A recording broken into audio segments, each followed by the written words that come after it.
আসসালামু আলাইকুম, শুভরাত্রি। সবাই কেমন আছেন? আলহামদুলিল্লাহ আমি ভালো আছি। এই যে আমাদের বাসায় আজকে কুমড়ি বড়া প্রসেসিং করা হচ্ছে। কুমড়ি বড়া দেবো, অনেকে বলে চাল কুমড়ি বড়া, আমরা আজকে কুমড়ি বড়া দেবো। এই যে দেখুন, এই জায়গায় কিন্তু আমি পিঠা খাচ্ছিলাম, আমি আর আমার বোন। এই যে আজকে কিন্তু আমরা কুমড়ি বড়াটা দেবো। আর এই কুমড়ি বড়া দেওয়ার জন্য এই যে মাসকালাইয়ের ডাল কিন্তু এই জায়গায় ভিজানো হয়েছে খুবই সুন্দরভাবে। কিন্তু এই যে আমরা দুই ভাই বোন কিন্তু এই জায়গায় পিঠা খাচ্ছিলাম খুবই সুন্দর। এই যে কুমড়া বড়ার এই জায়গায় কিন্তু বাটা হচ্ছে, এই যে বাটা আমার নানিরা কিন্তু বাটছে ডাউলগুলো।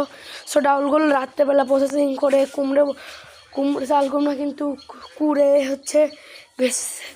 হচ্ছে একটা নরম কাপড়ে ভিজায় রাখতে হবে।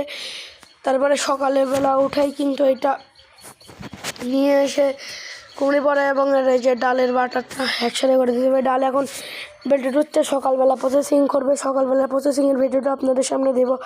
আর এই কুমড়ি বড়া খেতে যেমন স্বাদ তেমনই কষ্ট। কোথায় আছে, স্বাদের জিনিস খেতে হলে কষ্ট তো করতেই হবে। আর এটা কিন্তু খুবই মজা লাগে, এটা মাছ দিয়ে রান্না করে খাওয়া যায় কুমড়ি বড়া। এই যে দেখুন, এই জায়গায় কিন্তু বাটা হচ্ছে, আমার দুই নানি বাটছে। এই যে খুবই সুন্দরভাবে কিন্তু তারা বাটছে কুমড়ি বড়া খেতে কিন্তু খুবই মজা, খুবই স্বাদ কিন্তু এই কুমড়ি বড়ায়। আর স্বাদের জিনিসে কিন্তু কষ্ট করতে হবে একটু।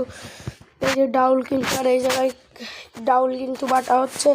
এখন ডাউল প্রসেসিং করে হচ্ছে রাত্রেবেলা, কিন্তু রাত্রে প্রসেসিং করা হচ্ছে, সকালবেলা উঠে কিন্তু কুমড়ি বড়ি ফেনায়ে তারপরে বড়িটা দিতে হবে। এই যে দেখুন দিচ্ছি, কিন্তু খুবই সুন্দরভাবে বাটা হচ্ছে। আর আমরা পিঠা খাচ্ছিলাম, আমার নানিদেরও পিঠা দিয়েছিলাম। এই যে থালের উপর আছে, খুবই সুন্দর লাগছে এটা দেখে। আর রাত্রেবেলা এই প্রথমে ডালটা ভিজায়, ডালটা বাছতে হবে। ডালের যে কালো কালো থাকে সুবলা, অনেকে মেশিনে ভাঙে, মেশিনে ভাঙানোটা বেশি স্বাদ হয় না, বাড়িতে নিজে হাতে করাটাই বেশি স্বাদ হয়। এই ডালের সুবলেটা প্রথমে সুরানোর পরে তারপরে ধুয়ে সেটা আবার বাটতে হয়, তারপরে হয়ে যায় কালাই। এই যে খুবই সুন্দরভাবে কিন্তু এটা করা হচ্ছে, খুবই সুন্দর লাগছে দেখে, কিন্তু মন মুগ্ধ হয়ে যাচ্ছে, খুবই সুন্দর। এই যে দেখুন, নানিরা কিন্তু করেছে, আমার দুই নানিরা, খুবই সুন্দর লাগছে এই জায়গায় বাটছে। আর এই প্রসেসিংটা করার পরেই কিন্তু সকালে উঠেই বড়ি দিতে হবে। এই যে এখন এই জায়গায় এখন অনেক ডাল আছে। এই যে আমি কিন্তু এই জায়গায় ছিলাম, পিঠা খাচ্ছিলাম। এই যে দেখুন খুবই সুন্দর, আমার বোনও কিন্তু পিঠা খাচ্ছে, আমিও কিন্তু পিঠা খাচ্ছিলাম, খুবই সুন্দর লাগছে। শীতের দিনের এগুলাই কিন্তু মজাদার একটা ভিউ। শীতের দিনে কিন্তু এগুলি ভালো, পিঠা পুলি বাড়িতে বাড়িতে পিঠা খাওয়ার মজা ধুম পড়ে যায়, খুবই সুন্দর লাগে। আজকের ভিডিওটি কেমন হলো সবাই বলবেন। আর এই যে দেখুন, এই জায়গায় কিন্তু বাটা হচ্ছে। আর কুমড়ি বড়ি দেওয়ার ভিডিওটাও কিন্তু আপনাদের পরবর্তীতে দেওয়া হবে।